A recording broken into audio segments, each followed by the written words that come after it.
What the fuck is up on a Thursday night? Oh, I know.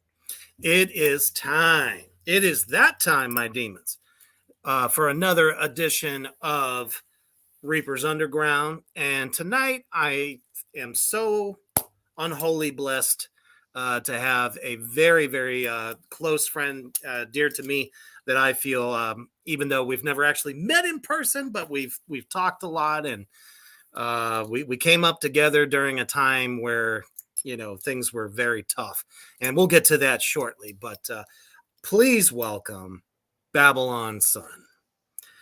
First time in the underground. We are so privileged to have you, brother. And we're going to deep dive into some of the history of this awesome artist, musician, and just all around great human. Before we get to that, coming this Saturday is Iron Serpent's brand new lyric video that's going to debut on Kingside Records YouTube channel. So let's cut to that real quick and check it out.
That was just a quick look at what is to come this Saturday. All right, so we have the awesome Babylon Sun. How you doing, brother? I'm doing good for a Thursday. Yeah, absolutely. It's one of them things. I've been meaning to have you on the show for a long time, and there's just been so many great artists, both film and music, come through the underground. And it's like, with the new year, I wanted to start off with some truly, truly standout performers, and glad to have you on. Now, I forget, you're in Arkansas, is that right? Yeah, Northwest Arkansas, for All sure. Right. Yeah, how's in the Fayetteville area. Weather down there? Man, something. The Fayetteville weather here in Arkansas is definitely bipolar. I think last week we had about 2 inches of ice, Holy and crap. I couldn't get out for a week. And then that Saturday, it all melted away by Saturday. And now it's been in the 50s up to as high as the 70s here. Sounds like fucking Nebraska. We've pretty much been through the same shit. I don't know. Mother Nature her feathers are ruffled. Oh, yeah. And the bad thing is in this room, if anybody's ever watched me, it's called the Doom Dungeon. And this room was built in 1906 or before. It's actually why I bought it's the reason why I bought the property. But unfortunately, it has no heating or air in here. So in the summertime, it's great because it stays pretty cool. But in the winter, it's brutal, So I couldn't do any recording last week because it was like 30 or below in here, Holy shit. Yeah. Yeah, for sure. Well, and that's kind of where we're going to start. So before I get into that real quick, everybody watching right now, do the big bad devil daddy a favor and share this shit out. I mean, share it now. Don't care if you're watching us from YouTube or from Facebook. Either way, share it, because there's so much to be learned, so much awesomeness to behold. So telling you a little story about when I joined Black Tar Superstar for the first time and was just getting on Instagram because for some reason, somehow, I don't know, it was so crazy because there was already a Facebook, but I never really fucked with Instagram before. So, I was like, oh, well, nowadays you got to have both. And I'm like, okay, cool. So I got us our account on there, and Babylon Sun was one of the first eye-catching people in the Doom community because he would constantly upload these little kind of like playthrough videos, kind of demoing different sounds, different guitars, guitar, bass. Man, and I said, this guy's just got me fucking mesmerized. So naturally, I started sharing his stuff, and he started sharing my stuff. And then come to find out, he's actually got a fucking band. Mm-hmm. Oh, yeah. So we kind of talked briefly before the interview started. Actually, let's take it even back further. Shit. What made you want to play guitar? Oh, gosh. Genetics, for one thing. Genetics. That's an honest answer. It scared the shit out of me. Yeah, it scared the shit out of my parents, and I'll tell you why. Satanic panic. Gosh, this goes back. Yeah, well, in a way, you're right. My biological father died when I was 3. I'm so sorry to hear that. Yeah, I never knew the guy, but I've heard since then from family members that I'm pretty much a carbon copy in a lot of ways. And it gets even weirder. His little baby, he died a few years later. His baby brother, which was only 2 years younger, ended up marrying my mother after because my biological dad died whenever my brother was still in the womb. So it was like 4 or 5 years later. So he married my mom. Well, that whole side of my family, of my dad's family, were all musicians. But they were the countryside. They were all country and bluegrass people. And hey, there's nothing wrong with that. I like to get down to that. Some of the best shredders in the world are bluegrass pickers. They are fucking badass. Hell. I don't know how they make their. I couldn't do that if I fucking tried. I'll tell you what, if you take a bluegrass player, slap a Les Paul in his hands or Telecaster and a Marshall, then he turns into John 5. That's all I got. Yeah. I agree with that 1,000%. So, Kyler, thank you for joining us, man. And if you need me to take care of your neighbors, I'm your guy. But yeah, so my biological family, dad's family, were country bluegrass guys. Nice. I did not know this growing up because whenever my dad married my mom, we moved to Arkansas from California because I was born there until I was like 5 or 6. And so we came to Arkansas where my dad's family was in the hills. I mean, these hillbillies, hardcore. And, but anyways, growing up on my mama's side, I did know they were musicians because my grandmother, my aunts and uncles were all rockers and they were drummers. My mother, I definitely get with that. Yeah. So my mom was an artist, but she was a painter. So she didn't do music, but she was a music lover. So about 11 years old, they thought my little brother was going to be the musician. And at this time, I kind of realized that my dad really was my dad, even though it's the only person I knew.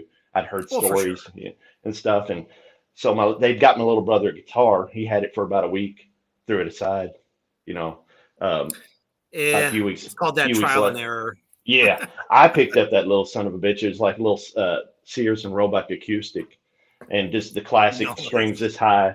And then my mom started freaking out because I started getting really good. I started showing an interest.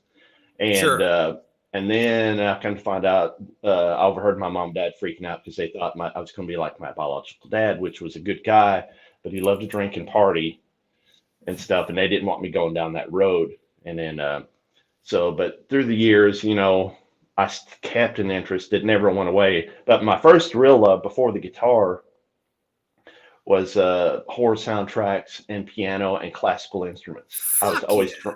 I was always drawn to that, and I still, in a lot of ways, love that a lot. I play violin, I play piano. Holy shit, that's awesome. I play a lot of things. So that being said, my mother knew what she was doing. She would always bring home these classic vinyls and stuff. Iron Butterfly, ZZ Top, AC/DC. Oh. And then, even though my dad was the country guy, he would get me onto great singers like the Righteous Brothers. And my first 3 cassettes that I ever had that he bought on this little Walmart Grand Prix cassette recorder was the Righteous Brothers' Greatest Hits, Kenny Rogers' Greatest Hits, and the 50s. We all got down to Kenny. Yeah, classic 50s rock and roll, which I was obsessed about. But anyways, my mom would bring that stuff in. My dad would push that stuff on me, so I was getting pounded on in my head. All those styles. Even though I leaned more into the rock side, but I can definitely appreciate all the other stuff. Now, the cool part about my dad is he was a Vietnam vet, so he would also have the CCR, the dark CCR stuff. Yeah. And that's kind of, in my opinion, there's a lot of that CCR, the dark stuff that's doomy as hell. If you get into the deep tracks, it's really dark. So fast forward to I'm old enough to really, in my teens, really start band stuff and everything. Where I grew up, you couldn't get a gig unless it was a country gig or a southern rock gig, which I really love southern rock. So I did that for years. Nothing wrong with it.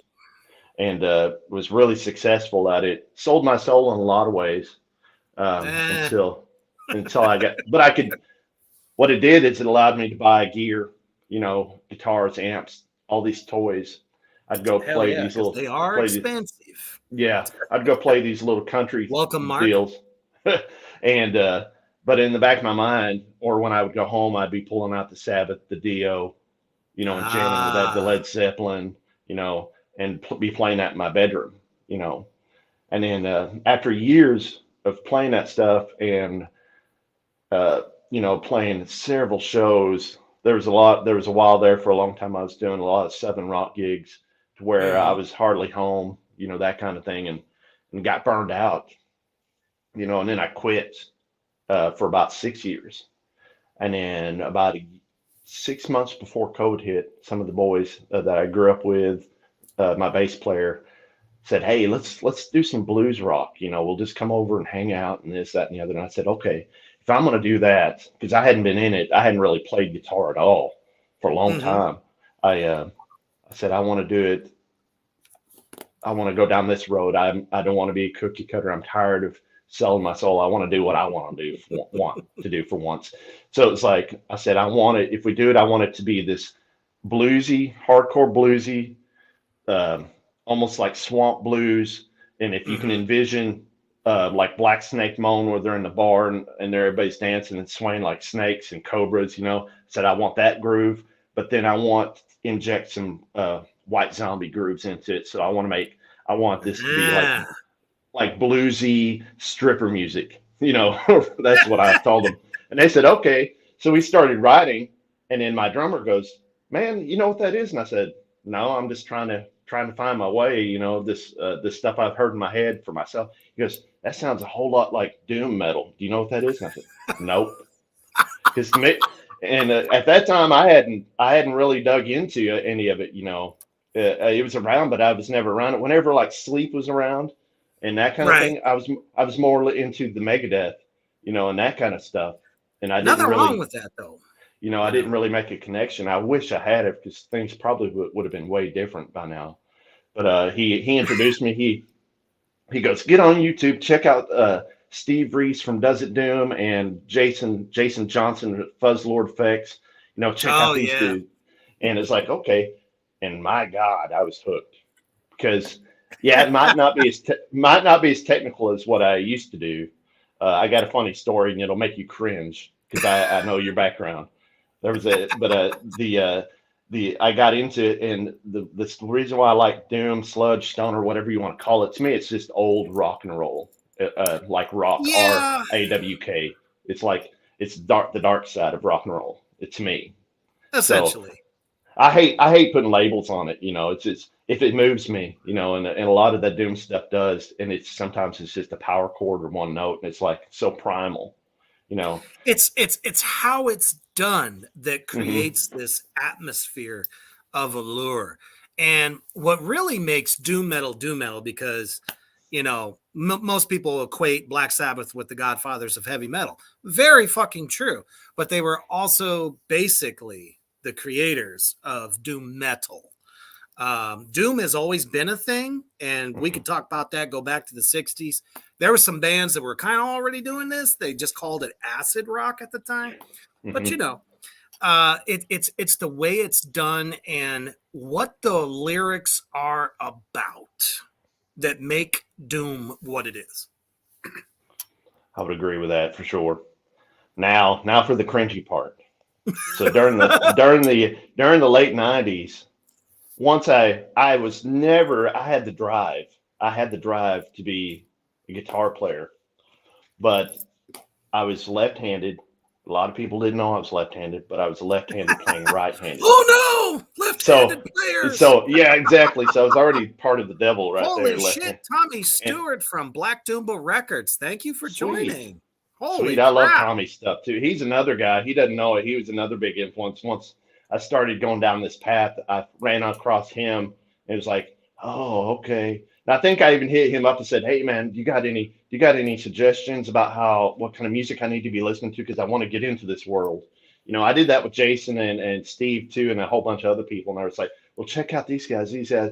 And I went down the rabbit hole and I've never come back. And I probably never will. Um, that I being don't think we said, ever will. No. no, this is who I am. This is who I always was. I don't even know what the word I let things happen so I could, like I said, make money, and that's horrible. But I needed to make money to buy gear because, like you said, gear was not cheap. Right. So so it took me Never. a long time to get good because I had a strong left hand, obviously, but my right hand sucked. I couldn't pick. My teachers growing up couldn't figure it out, until he's left-handed, but he's playing right-handed. He's already got the right-handed guitar, so we're not going to change anything now. So it took me a long time. Oh man. It took me a long time to get good, or Ambidextrous. yeah, and yeah, that too. I had the same problem. Mhm.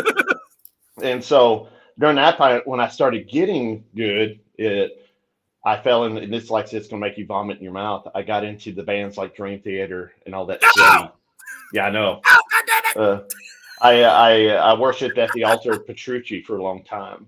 Now, wait a minute. That's not Yeah, necessarily a bad guy to idolize. yeah. I mean, technically wise speaking, Hmm. his music knowledge, theory and all that stuff, awesome. Dream Theater. Ah. Yeah. Gosh. Now looking back now, I can't listen to any of it because it gives me a headache.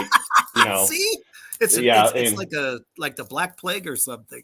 hmm so I got into that world, and so I missed so many cool bands, of like the doomier styles because I was all Mr. Snobby. If you can't play like this speed or this technical, it's no good garbage. Which was such a the wrong thing to do. I went down the wrong path. You know. Yeah, I can relate to that after 20 years of just blast beats and death metal. Hmm. I was like, that's what's going, that's what's hard hitting, there's nothing heavier. And then black metal came along and totally changed my whole outlook. And then it's like, I'm 46 now. I can't keep doing it. I want to go back to the beginning. Yeah, and that's what I did. Like I said, once my band members pushed me back out of retirement and got me into this, Hi, there's Kelly. been no turning back, and thank God they did because I was on the verge of selling all my gear and just Oh, retiring, no, and never playing again. So never. and then COVID hit, so we all know we all got Ah, locked down, and the band's been through so many different different people now, mainly we all, drummers. The main constant is myself and the bass player.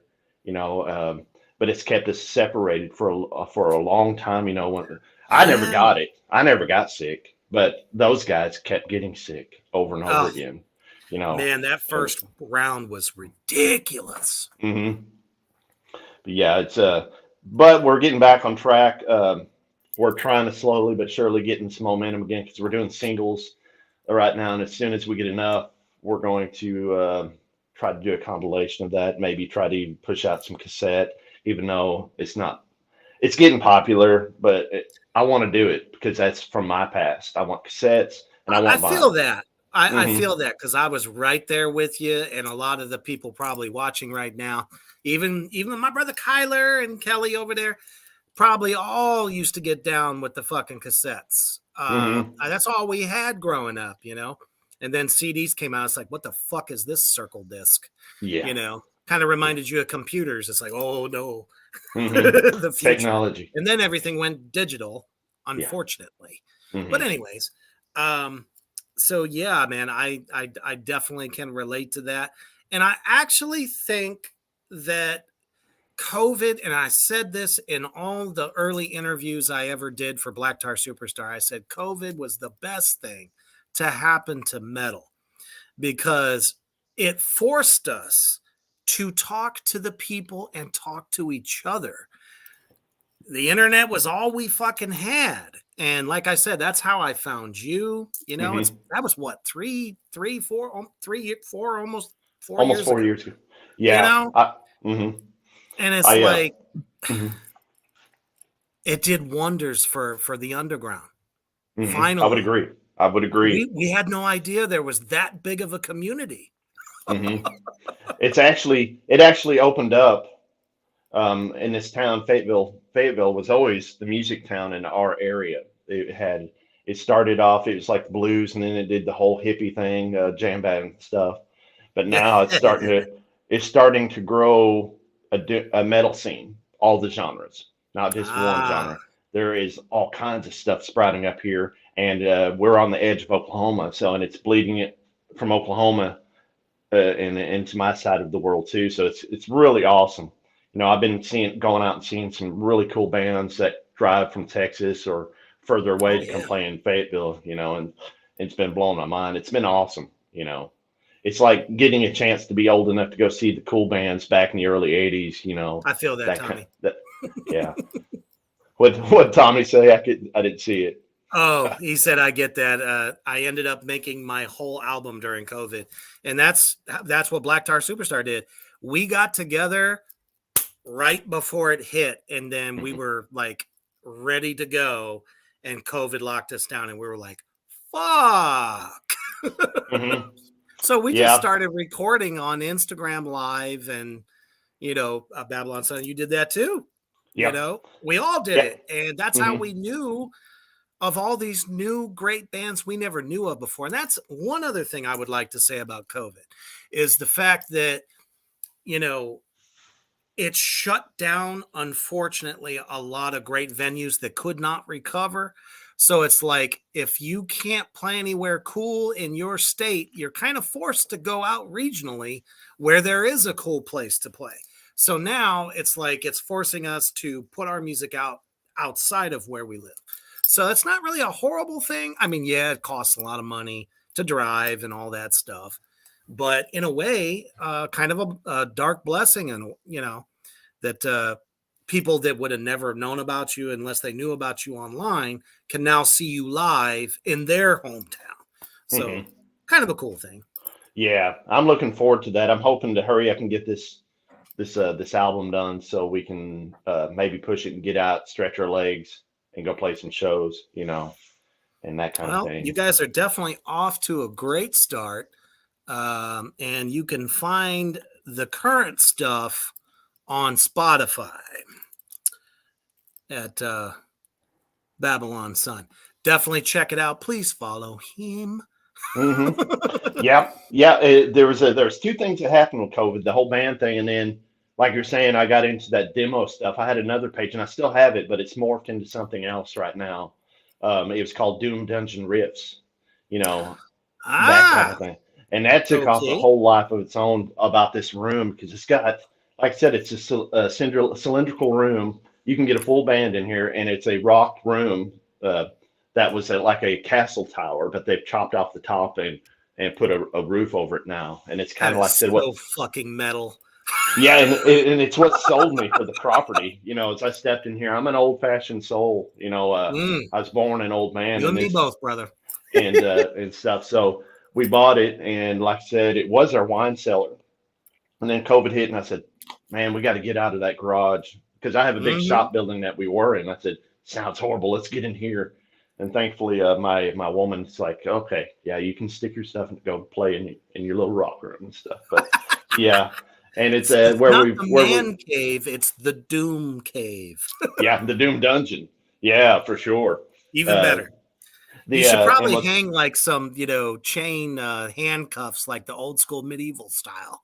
yeah, I need to do a run through of what I do have hanging up. I have swords and stuff hanging up, and all kinds of what do you call that? Like oh geez, I'm You have drawing an a blank. altar to Tony fucking Iommi right Yes, there. yes, got Y'all him. can see it in every video he puts out, and it's like he just illuminates in the background. Yeah, I love so it. Absolutely love it. this place used to belong to some guys into a family that were into the Masons. So there's all kinds of that idolatry on the property. Some weird shit. Like there's rocks out in the property that I found a couple of rocks that are the shape of coffins that have white crucifixes paint on it. And there's like a lot of like I said, a lot of Mason stuff around here where they put their symbols and stuff all over the house. I need to do a rundown of the house. See, that's really interesting because I might be able to help there. I've been a Mason for about 10 years, and I'm an esoteric Mason. That means I look back further. So I would be really interested in that. Yeah, I'll send you a photo of that coffin rock thing. I gotta see it. It's pointed. It's right underneath the base of a tree. Unfortunately, the tree died last year, but the tree's about over 200 years old, a black oak tree. And it's at the base of the tree, pointing exactly, I can't remember, I think it's pointing exactly 30 degrees northeast or somewhere. And I can't remember, I have to get the compass, but I had some guy hit me up on Instagram and said, well, if it's pointing here, here, and here, and then I went back out there and did it, and it's 33 degrees. And he goes, oh, okay. And it's like, okay. It is exactly what I thought it meant. Yeah, and so he goes, you need to walk this way and see if there's another rock. And sure enough, there's on the other side, the other people own it, but there's some other stuff on the other side of the fence because the family that owned this owned thousands of acres. They were super rich back in the day. They were the first people in this part of my country that of the woods that had electricity. That's how rich they were. Yeah. Okay. So, and a bunch of strange stuff. This is a weird house for sure. But yeah. So it brings influence. Yeah. And what's weird is up until my grandfather was the last Mason in our family, and I have all his stuff. Whenever my aunt died, she had a lot of his stuff. It was a bunch of weird stuff, that I have no clue what it means, but I need to check it out. All you got to do is ask me, brother. I know everything. For sure. So I'm definitely going to get that your way, those photos, and let you see that. It's crazy. The rock is about 2 feet long in the shape of a coffin, and on the coffin is a white cross. It's the strangest thing. I've got a little bit of trivia for the band name. So when we were writing these songs, I was trying to beat in my brains, what we're going to call this thing. Well, one night I had this hardcore dream, and I woke up at the whatever they call the witching at 3:30 in the morning with a whisper in my ear. A whisper in my ear, Babylon Sun. No shit. True story, and it stuck. Gosh, it freaked me out because it was just clear as day. It came out of a dream. Babylon Sun. I mean, us here at Three Witches Entertainment, that's not weird to us. The witching hour, or the devil's hour, as they like to call it, is 3 o'clock. But anything basically between 3 and 4 a.m. is the highest kind of contact with like spirits and stuff like that. So not surprised. Not surprised at all. And actually, I think that's badass. I can honestly say, years ago, before Black Tar Superstar got going, like right before that, I had a dream that we were on stage and somewhere, in front of all these people and just rocking out. And lo and behold, that's what happened. Right. So, yeah, that's awesome, man. And it makes a lot of sense. Babylon was always looked at as like the bad people, that kind of thing. So, I like it. It makes a lot of fucking sense. Absolutely. Yeah. I'm also Agreed, into Michelle. Yes, the veil is thinnest at that time, but even more so on Sam Hain. Yeah, gosh, the whole this album is all based on it's conceptual. It's all about we love that. Babylonian folklore and nice. About like the demons and the monsters, the gods or whatever, So each song has a meaning. We have the two out right now. The Nebuchadnezzar was obviously about him. Some crazy stuff. If you listen close, there's a lot of Easter eggs on that song if you listen to the words close enough. And also too with the Golden Dawn. That's back when I got into once I found that Mason stuff, I really dug into that and then dug into the Aleister Crowley stuff. Which was a weird research. It really freaked me out. I absolutely love the argument. Was he actually taken through the degrees, or was he just appointed? To this day, I think Masons don't want to say, especially nowadays, that he was taken through the degrees. He was not just an honorary like all the other historians want to say. So that's cool, man. Yeah, definitely. Yeah, definitely read if you want to get freaked out or make yourself feel weird, read some of his poetry stuff. I have. Oh my gosh. His poem to Lucifer is tear dropping. I love it. I mean, look at me. I'm a poster child for Satanism. Yes. I mean, before the cocaine, he was fantastic. After the cocaine, forget about it. So I feel that. Awesome. Well, before we continue on through here, we have another release from Reaper's Underground Productions Management. Coming out tomorrow is Poopin' God's new album from all the way Berlin, Germany. And it is called Mommy's Little Helper. Let's check that out.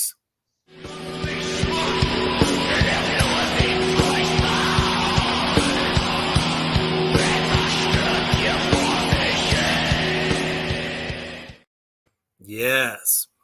Definitely different on this record. He's got full-on drums. It's not just straight industrial. He's actually put real drums to it. So it's hitting a lot harder and it's a lot more black metal. So check that shit out tomorrow on Bandcamp. All right. So how did you get hooked up with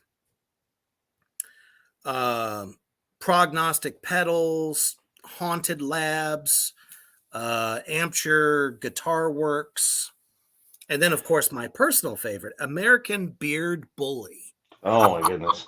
Man, it's for one thing, it's a luck of the draw and being at the right place at the right time.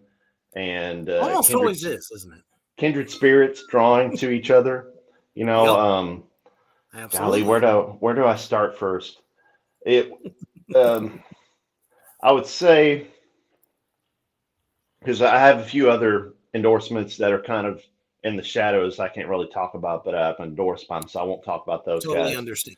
I'm just not as commercial as they would like me to be, but they like what I do. So, but I'm thankful for those guys. But with Prognostic Pedals, it started off as a relationship through Instagram when I was doing Doom Dungeon riffs, and I ran across Jeremiah Johnson. He was an up and coming pedal maker, and I really liked the sounds of the pedals he was putting out, You know, they were handmade, and you know, and then we got to somehow. I think I won a pedal. He had a contest. Gotcha. And I won it, and I started doing demos and stuff, and I was he would send me stuff not too long after that to get my honest opinion, because if anything, I'm so brutally honest. You know, I don't sugarcoat anything. You know, he would send them to me, and I would let him know my thoughts, what needed this tweaking for my ears. You know, what needed this, that, and the other. Well, we started down the path, and he started making some. He still does. He's making killer circuits, but he sent me one that it was just like a throwaway pedal. He goes, "Hey, I just want to send you this because this was kind of meh." Well, it ended up being my favorite circuit. That's because it sounded like a rabid werewolf. You know, Ooh. whenever I plugged into it, so I nicknamed it the Wolf Moon Fuzz, because it sounded like nice. So it sounded like a rabid werewolf. You know, and at the time Very I need to typo. get back. Yeah, and so I'm writing a song. One of the first Babylon Sun songs that hadn't been really released or anything. Nobody knows a whole lot about it except for the band members. It's about a Babylonian werewolf. I love it the already. Yeah, and so in our band, the Babylon Sun is actually the moon, this supernatural moon that creates werewolves. So it's kind of like even though it says sun, it's actually a bastardized. It's the night sun, you know, the Babylon moon, Babylon sun to create. So anyways, with that Wolf Moon, I could not turn it off, and so he kept sending me other pedals. They were amazing too. Several pedals, you know. We worked together, and he was working out the bugs and everything. And he goes, "Well, dude, why don't we? You're already using my pedals. Why don't I just endorse you, and let's make you an endorsement kind of like pedal." A tester? Yeah, like he goes, yeah, I was a tester for him basically, and we grew as a friendship because I was honest. We love the same stuff. We both love horror movies. We would both love you know, old school comic stuff, you know, and sci-fi. And he goes, I want you to. Favorite things. Yeah, so basically, I don't think I was his first endorser. There's another guy. Oh gosh, he changed his name. When the riffs come back slower, his name's Ryan, I believe. Nice. He was like he was kind of like the first endorser, sort of. He got, but then Jeremiah worked. We went through several versions before we were happy with it, and then it became the Babylon Sun Fuzz, which has the artwork from the Stephen Yoyada. So he took one of our that's going to be for our t-shirt, the one I sent you, and that's what's on the pedal. And basically that's how that relationship started, and we're still great friends, and we got a lot of cool things coming soon. And then it snowballed into to Haunted Labs. I can't remember what happened on that. He caught me, and we started talking and everything, and we figured out we were kindred spirits too, you know. And I think I bought the first pedal, and then he sent me some pedals right off the bat, and he goes, "Well, I want you to endorse you. I like what you do, that kind of thing." And he's a great person. His name's Chris, and amazing builder. And then he sent me one of the free pedals. He sent me is always on. It's called the Dark Aura, and it's like a modulated reverb that came from the depths of hell. You know, it's my favorite unit. It's small. It's cool. You know. It's just like all his pedals. They're kind of doom oriented, you know. He's got like one called the Old Rune, which has like a Reaper on it, you know, kind of thing. He's got a bunch of killer pedals and everything. So that's how that relationship happened. And I'm trying to think who else. Like I said, I've got so many of them now, and that's what's blowing my mind. I played all these years in these clubs and these shows. Not once did I get an endorsement. Not in You know, and I was out there on the stages, beating the streets and playing and killing myself playing these shows. And toward the end, before I got burned out and said enough is enough, when I quit the whole Southern rock thing, I think Bad Cat was flirting with me a little bit, and so was Peavy a little bit. And that's whenever I walked away from it, you know. And Zemitis Zamitis was a Japanese guitar company that I was endorsed with, but I never actually got one. They never sent me one, and that's when I walked away. And so Gotcha.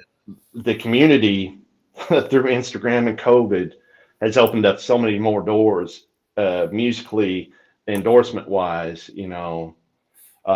that kind of thing. And I have people hit me up all the time, and that you've touched on it too before. Is like these young kids want to go out there and get endorsed, and they're holding out their hands, but they don't realize that it's a mutual thing. You usually get an artist discount, and then you do your hardest to raise them above and help their company. And then every now and then, if you're lucky, if you're good enough, or if you're lucky enough, you'll get free stuff. But you've got to work together. And that's if you're, exactly. It's a family. It's teamwork. There's no better way than, what you've done by doing all those videos. People, that's how sales are generated, folks, out there in Three Witches Land. When there's an endorsed artist that is doing any kind of testing videos, or, constantly showing live, or even through, just albums, period. It's like, what you heard was this product. And the next thing you know, it just kind of snowballs. And that's what I always tried to do with Diamond Star Sticks and Soul Tone cymbals. And that's why I'm still with them today, folks. Because I keep pushing them out there, just like Babylon's Son. Tommy Stewart says, I love the soaring guitar on Nebuchadnezzar. Thanks, man. Thanks. Yeah, that's golly, that's awesome. Yeah, that is I use I'm not endorsed by them, but I endorse them. And I'm real good friends I'm great friends with the owner. Reverend Guitars, Ken Haas, and I have been friends for years.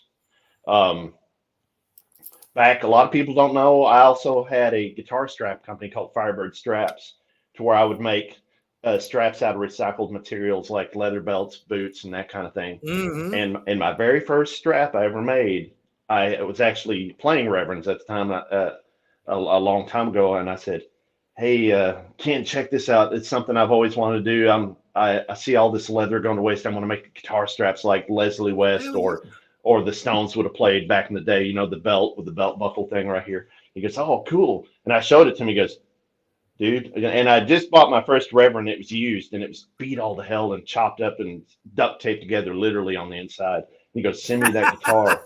Send me that guitar and that strap, and then I will rebuild that guitar for you for free and send it back to you." And that's what started our relationship. See, I endorse people. I endorse people that aren't assholes, that believe in their artists and work just as hard as the artist should. And that goes for everything. Corporate style, that kind of thing. Yeah. And that's what I love about them. Even though their guitars are made in Korea now, they still try to keep the prices down to help the ordinary person afford to buy their. And that's why they went there, so they could keep their prices down. So the average Joe, which Joe Naylor was the founder of Reverend Guitars, average Joe, to get these things in their hands. And I'm hoping one day to get an endorsement. That's my dream guitar is a Reverend guitar of some sort. Get a Babylon Sun guitar of some sort. Hell yeah! Speaking of guitars, Kyler asks, what kind of guitar does Babylon Sun use? Do you have a favorite setup and look? Like I was saying, the whole Reverend thing, and it's going to be funny because even though it looks like a Telecaster, they're not Telecasters. I play a series of them called Flat Rocks and Chargers. They have Telecaster style bodies, the shape sort of, but they're usually humbucker guitars, and they have this technology called bass contour, where you can dial the bass contour knob and make your humbucker sound like a single coil or a P90. So I use them because the ones I use, the older versions, they have big chunky necks. Like I said, I don't think I said it on here. I'm a fairly big guy. I have big hands. So I like a big chunky piece of wood in my hand, just like Peter Steele, but that's not phallic. No, but yeah, I like Reverend guitars, but I also love strange guitars. That this whole also too, I kind of missed all this.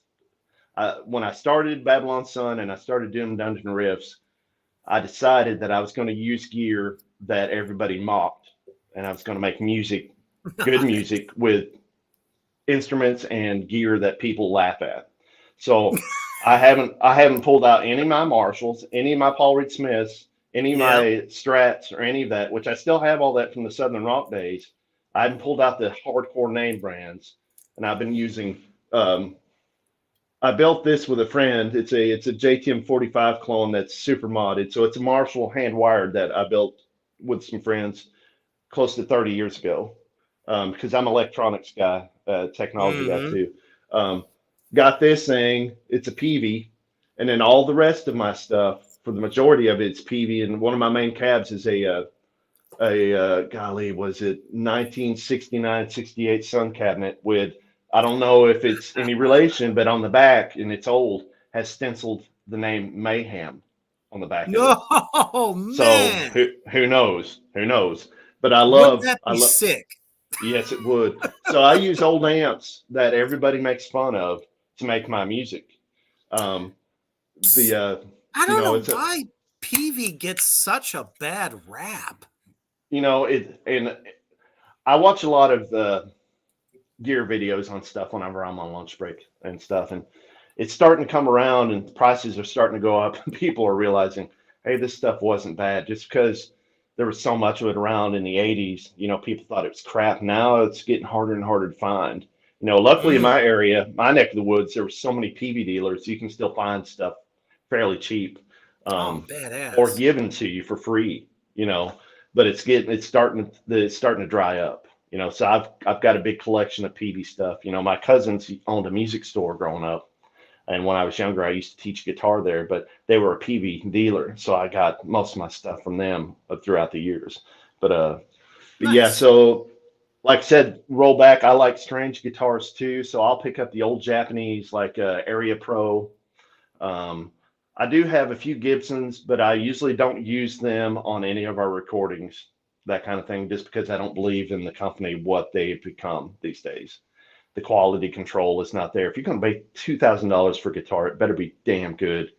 And it's not been the case. So yeah, as far as what my favorite guitar is, it's definitely Reverend guitars or anything weird. I think I posted a couple of days ago, I'm using a 1950s K-or Harmony guitar. It's called a Speed Demon, and the pickups on it are called speed bumps, funny enough.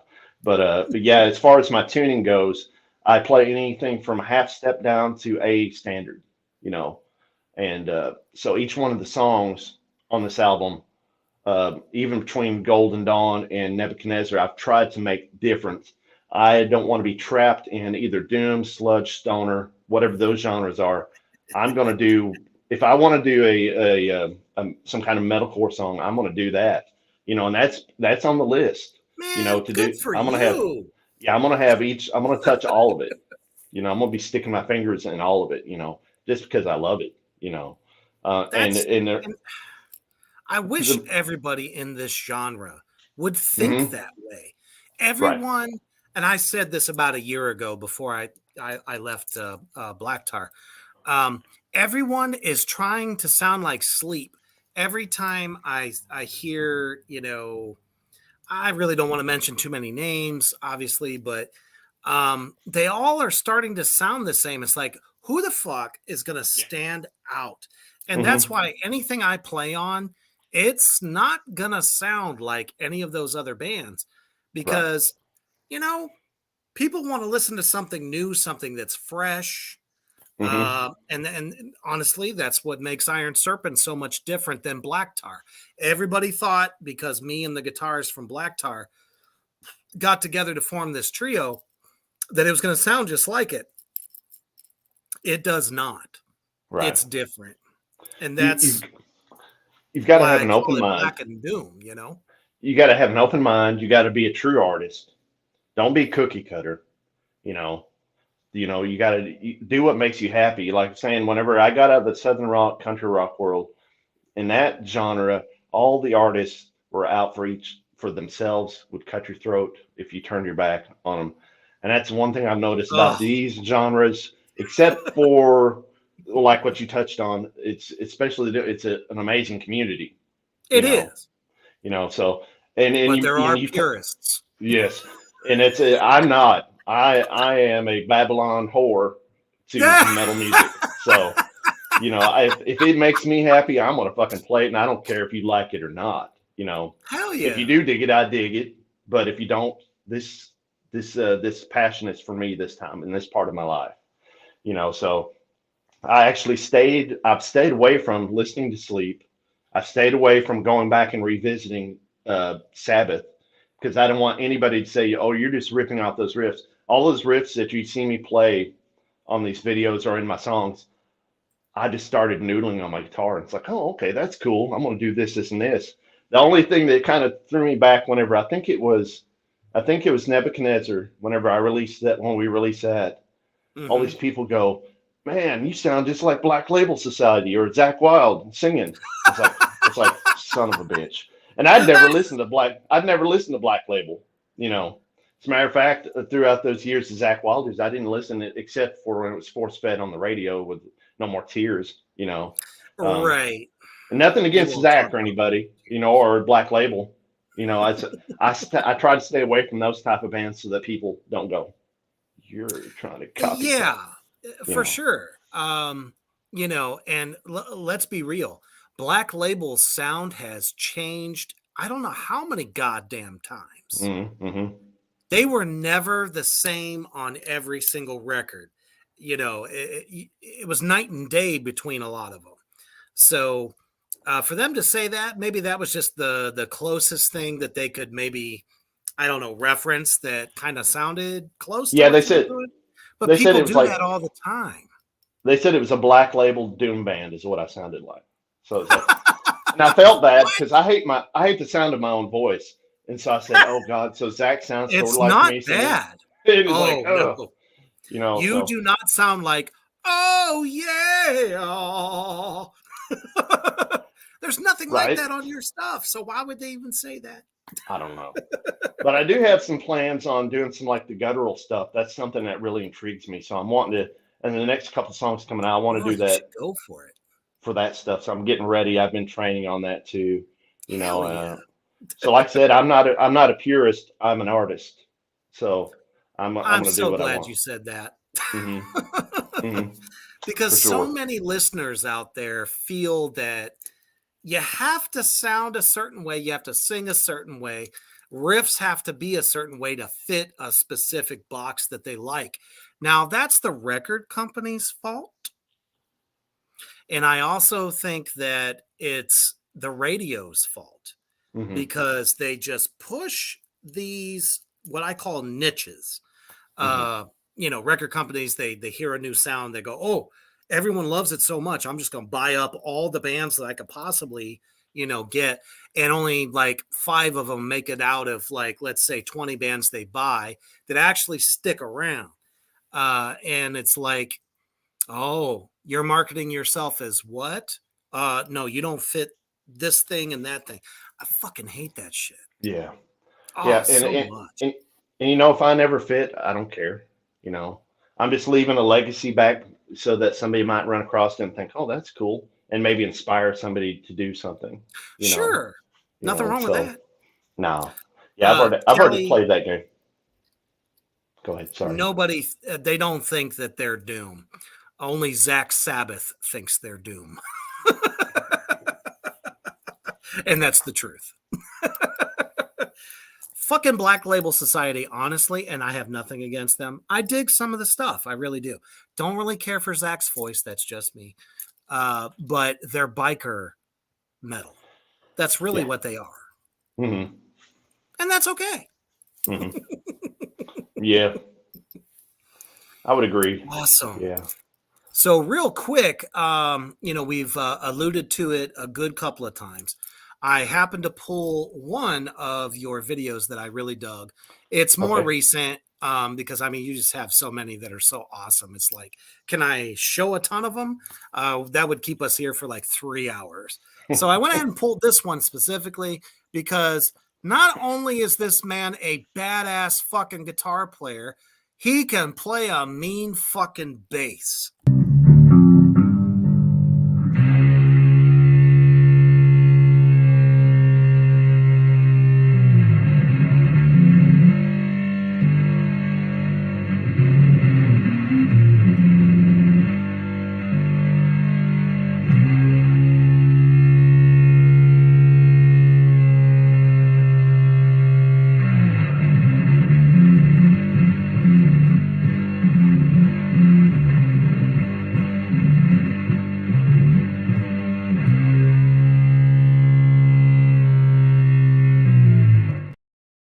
Could you imagine if Geezer Butler had that kind of fuzz on his bass back in the day? Oh Holy yeah. shit. Lemmy So, is looking down upon you going, fuck yeah, man. what's funny, during those years when I've struggled to be a guitar player, I still struggle with this right hand, Mm. being fluent enough. I would get accused of my licks being bass player licks when I played the guitar. And, What? yeah. And early on and stuff. And that's cool. That's interesting. I did teach bass later on in my mid 20s, whenever, and stuff. But I didn't really get passionate for it until this. It's like I'd always wanted to get back to it, but I never felt the genres I was playing in back then that I liked it. But my main influences that I look up to, that I always kind of looked up to, was Geezer Butler, Jack Bruce, you Oh, know, yeah. and those kind of cats, Lemmy, and then we touched base, especially whenever Peter Steele came around. You know, Oh, shit. I absorbed that up. And funny story, and I'll give him a shout out because he's already, he may already be, I'd say he's already a better musician than I am. It's my nephew. Um, when he was like 11 or Your 12, nephew. he he wanted to learn how to play bass. So I had, Mm-hmm. at the time, I had a pretty kick-ass bass, and I was pretty fluent on it, and I'd learned a bunch of, just for my own personal. I'd never played out or anything. I learned a bunch of typo bass lines, and so I Oh, played them. shit. I started teaching them these bass lines, and that little shit absorbed it. Not only did he absorb it, he became a musical historian. So he would go and say, well, who was his influences? And he'd go back, who's his influences? And he would learn all those styles. So now he's like this super badass musician. He's in Dallas. He's in near Dallas right now. He plays in a band that's really successful right now called Wooden Earth. If you guys haven't checked them out, check out Wooden Ooh. Earth. They've opened up for Matt Pike. Uh, they've opened No up for shit. Crowbar. Oh, Um, you damn. know, and these kids are like in their 20s. But that's That's awesome. my kids are my greatest achievement, but he's my son too. Because in a lot of ways, he's Sure. my first son, and down this musical journey especially, and I'm so proud of him. But he is a beast of a musician. You know, if you get a chance to check out Wooden Earth, their band is phenomenal. And it may not be everybody's taste, but they're real doomy, a little bit faster doomy. But their singer is a drummer, and he can sing like Jeff Tate from Queensryche. You know, Holy shit. he is a Really? Oh my bad goodness. motherfucker. And these kids aren't totem poles on stage. That was always my big deal. Whatever show, if I was a country rock or southern rock guy, you better be putting on a good stage performance, not You along got with the good music. You got to sell the look. People are watching you. It's not only just for your ears; it's for visual, in my opinion. And in Wooden Earth, they're all over the place. They're putting on a good show all the way around. So yeah. yeah, let's definitely not have that. I don't know. I don't know what to call it. That glory to fall to the wayside. So many Hmm. of these bands nowadays don't really put on a show. Hmm. And it's one of the bands that I particularly love, that every single time they go out, they put on a real fucking show. The aesthetics are amazing. Behemoth, King Diamond, yes, the musicianship is fucking amazing. But if you don't have something, even like imagery, at least, on stage, you're not so much a performer as you are just I'm here to kick your ass and see you later, bye. That was Hmm. the problem I always had with Down. And I love Down. Down is fucking amazeballs. But stage show wise, there's not much. There really Hmm. isn't. And then it's like you see the new Pantera reunion that's going on. I know that's a sore subject for a lot of folks, but any hoozle, they are putting on a fantabulous show. They have all kinds of imagery going on.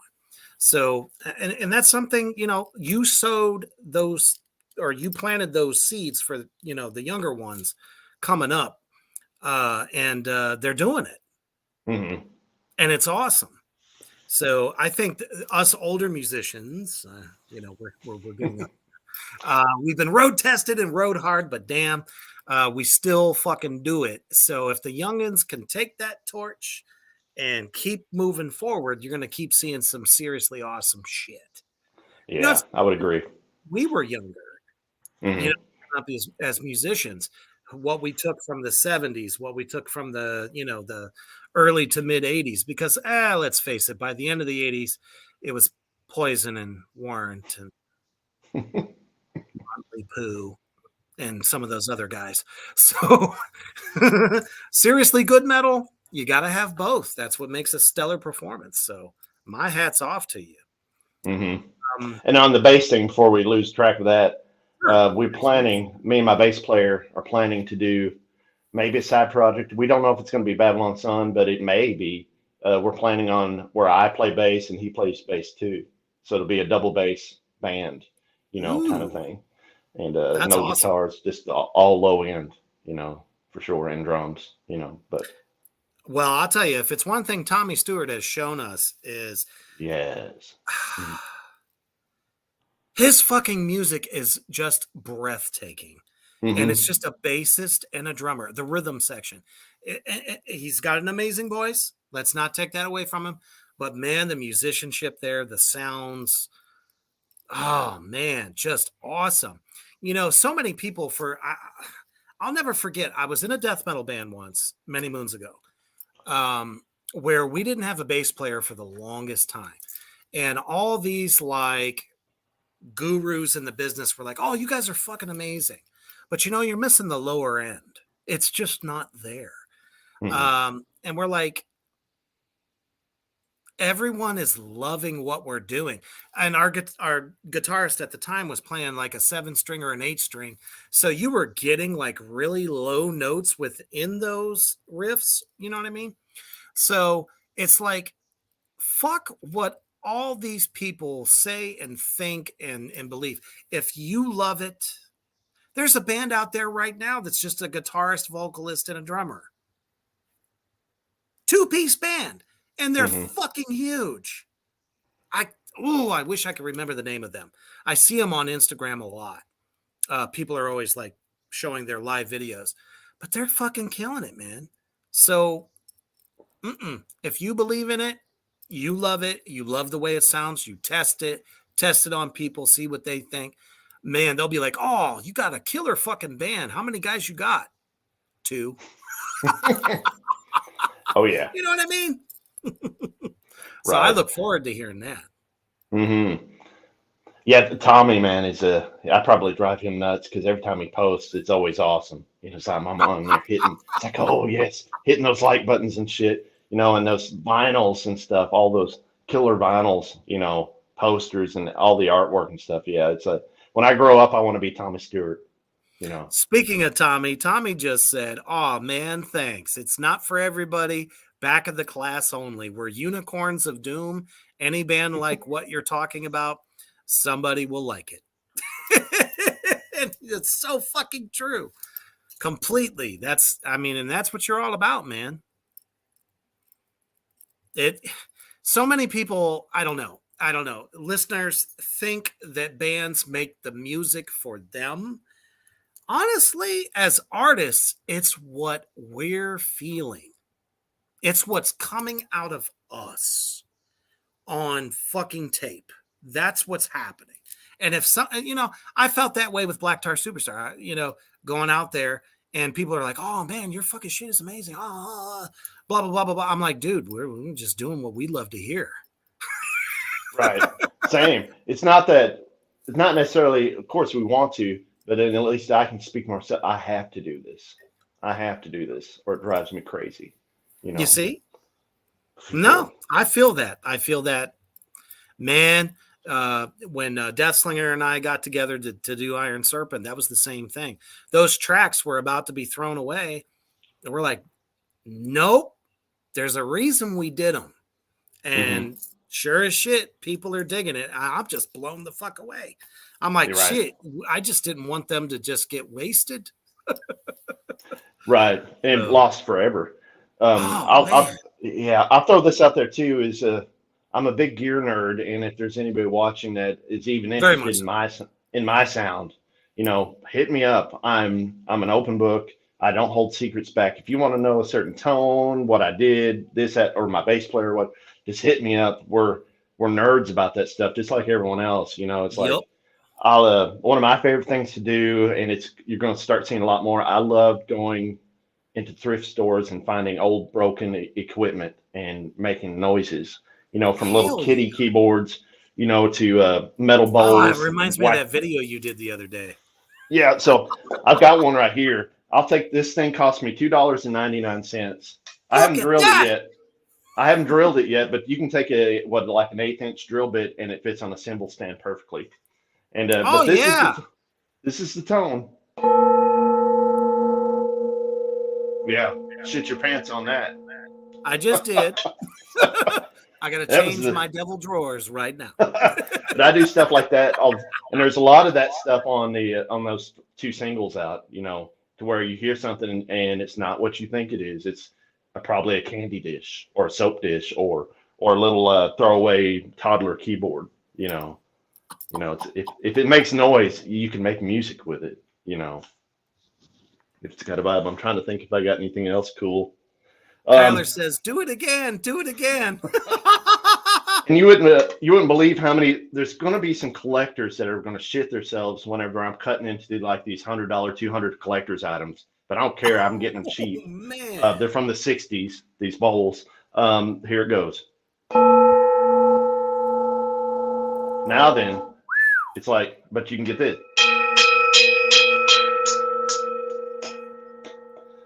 I've got a lot of videos. If you check out the Doom Dungeon riffs, I've got a lot more of this kind of stuff that I used to do, and I will get back to that once I get done with this record.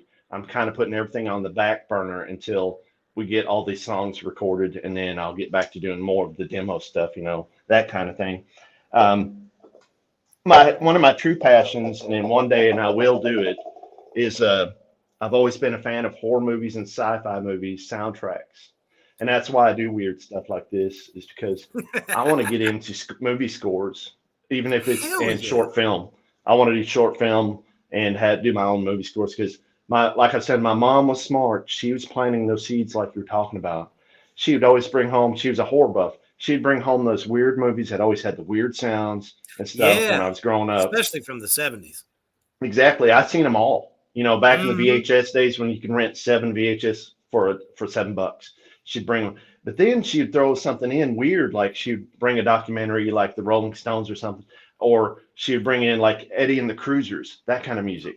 And man, that movie was legendary. Yeah, and and then like Crossroads, bringing in anything blues. I remember, I hate to use this word again, back when I was trying to be a shredder. I won't say the names. When I was trying to be a shredder, and I was getting so upset with myself because knew I could do it, but my hands wouldn't do it. She goes, be like Clapton. If you can't be like that, be like Clapton. Play a good note. That, and she said that. That was one of her favorite music. She made me learn all of his stuff and a lot of Cream stuff when I was a kid. She loved that kind of music. She said, you can be a slow hand. Another big influence is David Gilmour. I'm big influenced by him. That guy's guitar playing is super. It can be doomy as fuck, with one note. Legendary. So yeah, if anybody ever hits me up or wants to know what kind of gear, most of the stuff that you're hearing on the videos, I'm not using the Sun Cab right now, even though it sounds phenomenal. I picked up this old vintage Randall cabinet from probably the 70s or the 60s. Now I've got the head for it, it's a bass head, but it's got a folded cabinet, a folded speaker. And that's what I play my guitar through. And it's got this deep, rich, I don't even know what kind of speaker it has. And I'll cry whenever I blow it up, But yeah, so I use all kinds of weird things. And like I said, I do a lot of electronic stuff. So I'm tinkering all the time and making instruments and stuff with electronic noise. I've gotten into this thing to where if you don't want to know what this is, check this out. Look up Apprehension Engine. The old dude, the boy that made this the sound effects box, did the soundtrack for The Witch. And if you don't know what that box is, look it up. It's going to blow your mind. And so I took a cigar box. I'm not going to plug it in. because it gets finicky. But I took an old cigar box and drilled it, and I mounted a piezo pickup in it and a jack on it, so I plugged it into my pedal board. Holy but shit! You can get all kinds of crazy sounds like this. Golly, I should do it. Wow, I should do it, but really cool. I'll make a video of this. There's not a lot of whole people have seen this box that I made, dude. I've just sent it to my friends. But you can take. I've got this electric toothbrush that I took the head off, and you can set it on top of this thing, and it sounds like something off the Evil Dead. You know, I believe that shit. If we got time, I'll turn on my rig and plug it in, and people can hear it. We're a bit over time, but okay. That's not a problem. Next time. All right, yeah, for sure, brother. I mean, man, I don't know if it'll do. I can never find somebody to pick up the movie script idea I have. You'll be the one doing the soundtrack. That's for fucking sure. I would love it. So my first instrument before I did the whole guitar thing was piano at school. Yeah. And that's really, really my love. I want to get back into playing piano for real again and not just tinker around. So I've been collecting I probably got 40 something keyboards, that I've been collecting over the years. Wow. Anything from little toys to Casios to vintage things, and I'm going to get more into that. And I think it's on Nebuchadnezzar. There's a lot of an old vintage Casio I used on that one, going through a whole bunch of reverb and stuff. So yeah. Like I said, I'm an open book. If anybody wants to know that stuff, I won't keep my secrets. Too many. Babylon Sun on Instagram, also Facebook as well. And obviously you saw the Instagram. I'll put it up there one more time. Somewhere. Hold on. There it is. You can find him on Spotify there. And I think you're on YouTube as well. Yes. Yeah, you can. I'm not on YouTube a whole lot, and Tommy's probably going to roll his eyes at me because I hate the negativity on YouTube whenever a spineless bastard will get on there and say that Doom music sucks. And you look at their page and they don't have any content of their own posted at all. And it makes me so angry. Yeah, and it makes me so angry. So I don't mess with a whole lot of Instagram. I'm not, YouTube, but I know I should, and I'm going to get back on it. It's part of one of the necessary evils to grow, maybe. But I stay away from it. You can turn the comment section off so that people don't even have to, say anything negative. Fuck all that. That's not what we're about. We're about positivity and just doing what we love. If they don't like it, put a thumbs down. If you like it, thumb it up. Yeah. It should be community. It's art. If you don't like it, just walk away from it. Put up that picture again. I've got a funny story for that. The other one. Yeah. So that one I recreated because there was a old photograph of Aleister Crowley doing that exact same thing with some kind of a hieroglyphic stone and everything. But if you'll notice that stone that I'm leaning up against, that came off the property. That's actually a tombstone that's on the property. Holy shit. Yeah. Okay, so I need to make a pilgrimage to Arkansas so I can see this shit firsthand. Mm-hmm. Yeah, it's weird. It's really weird, man. So yeah, that sucker was heavy. It's probably a good 200 pounds. And I set up that prop and everything and put it up there and took that photo. But I wanted to, since the song was going to be about Aleister Crowley, I wanted to recreate that, and I'm if I didn't mention, I'm a big Evil Dead fan. So if you watch that video, there's a reel to reel on there next to Chainsaw. That's actually my stuff. That's actually nice. Yeah, that's actually my stuff and everything on there, So that's kind of there's a whole lot of Evil Dead on that video if you watch real close. So, and back to that, if you go to the YouTube page, try to go to the very first videos, because that's when I was only on there to make short videos, sci-fi and horror flicks that I would do with these insects and scorpions and stuff on my property here. And I would film these little videos and do the soundtracks.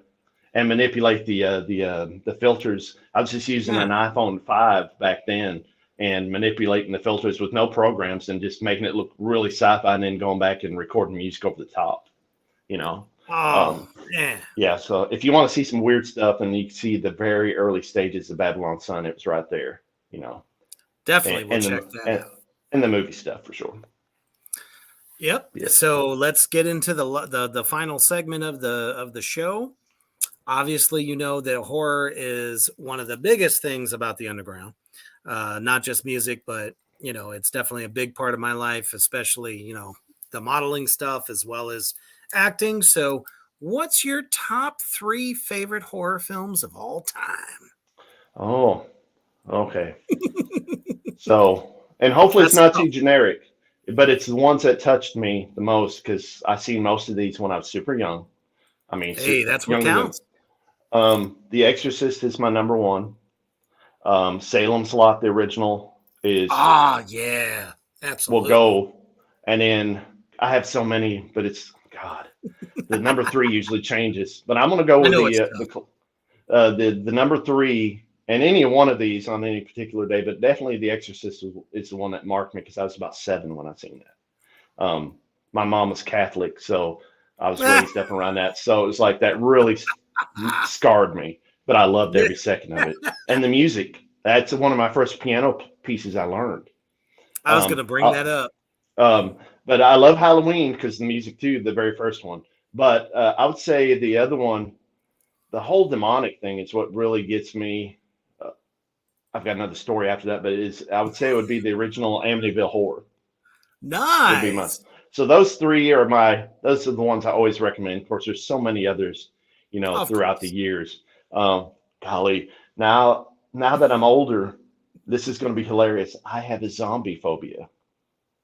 I can't watch The Walking Dead. I can't watch Night of the Living Dead like I used to as a kid. I can't watch The Last Man on Earth or any of that stuff because it gives me nightmares to where I'm punching in my sleep. So my wife, she gets hit all the time. So she doesn't allow me to watch any of that stuff. But I can watch a demon movie, a vampire movie, a werewolf movie. I'm good. You throw up The Walking Dead on there, and then I'm killing people in my sleep. And that's awesome. And that all started back in my mid-20s. For some reason, I was watching the Walking Dead when it first came out. And I was really digging the first couple of seasons, and all of a sudden I started having these nightmares. And in my arm, it's like my hand is possessed like Ash's hand in Evil Dead. It's like punching people. I've even punched myself, and I know it's fixing to happen. I know it sounds weird, and I can feel it happen, and I can't stop it. My left hand has a mind of its own whenever I get into one of those sleep dream things. So, yeah. So that's my. But then again, you know, I used to love all the zombie stuff, like the original Night of the Living Dead, Day of the Dead, Dawn of the Dead. I loved all that stuff. You know, growing up as kids, I would absorb it. You know, there's so many B movies, you know, that I would watch too, and like even in the I guess the late '80s, '90s, like The Unnameable, that kind of stuff, Warlock and that kind of stuff. You know, I was all into that. So many of them. Like I said, my mom would rent at least 7 movies a week of horror flicks, and we would watch them and then take them back and get whatever by time. And then we'd watched all the movies that the place would have back in the Curtis Mathis days. I don't know if you've heard of that story. Yeah, so we would rent them all, you know. So I would say, yeah, definitely. And there's times I would say the Exorcist can sometimes get me if I watch it by myself, just because it's a whole nother story in another episode. We grew up in a haunted house with a lot of paranormal activity. So sure. So it kind of scarred me. So anytime I think of fucking Linda Blair floating around, you know, I have to get up sometimes in the middle of the night and check things out, turn on the lights. You know. That's how I feel about the Exorcist 3. The first one, I mean, it just makes me smile. Mm-hmm. But part 3 was just particularly a little bit more, I don't know, brutal. Was that the one with Skarsgård in it, or the Brad Dourif? Oh, I'm trying to think which one that was. Where the original priest is still alive because the serial killer got placed inside him. Mm-hmm. Oh man, there's one. just moments in there that just freaks me the fuck out. Mm-hmm. Yeah, I love movies though, like at the that. same time, you know. Mm-hmm. So I definitely know what you mean. Yeah, you know, it's like it makes the hair on the back of your neck stand up. You know, sometimes on certain scenes. You know, and especially for me, since I witnessed a lot of stuff growing up in this house. The long story short, in this house, my parents had it blessed several times because of activity going on. You know, so. And that didn't make things worse. So, and then whenever my mother passed away, my dad was living by himself. It didn't take but like a month for him to decide to sell it off and get out. Sure. Yeah. So, but yeah. Well, you know, if you're people like us that will actually take the time to speak with those spirits, sometimes you find out that it's not necessarily a bad thing. They just want to be heard. They want to be acknowledged, and you know. Sometimes that they actually can be a good thing. Yeah, you know, and it affected it's a little rough. My little brother. It affected my brother too. You know, growing up, and when he became an adult, he started a community in the Southwest Missouri called Pio Swim and they were like paranormal investigators, and they were legit. Yep. They were legit, and they weren't the guys that went out drinking beer and having a good old time and like trying to spook the girlfriend and blah blah so they can get in their pants kind of. They took it seriously. And if you don't know about this part of Arkansas, there's one of the most haunted hotels here called the Crescent Hotel. And they were one of the only groups that were actually paid to do ghost studies there because they were serious. They did it really professionally, you know. Weren't just trying to make a quick buck. Yeah. Or like I said, just get into the girlfriend's pants because she got scared, you know, that kind of thing. But anyways, but yeah. Nice. All right. Well, I'll tell you what, this has been just amazeballs. And for anybody that missed it tonight or has been with us, because the comment section has been bad fucking ass the entire time, make sure that you share this shit out after broadcast.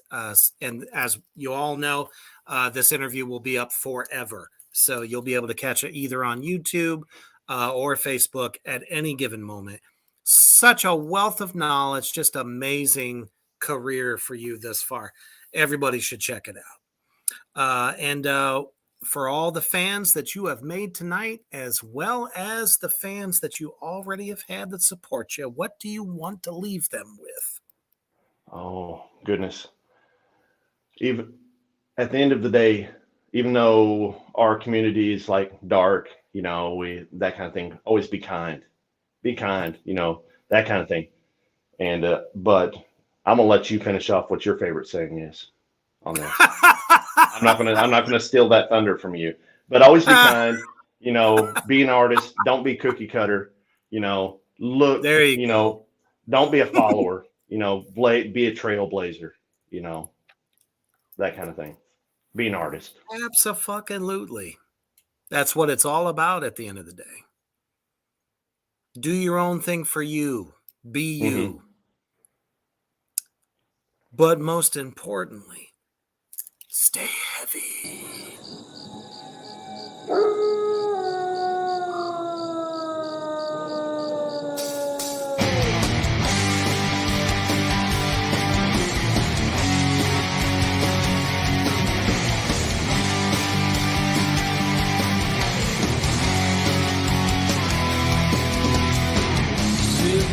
Riding in this wasteland, let the sun bleach the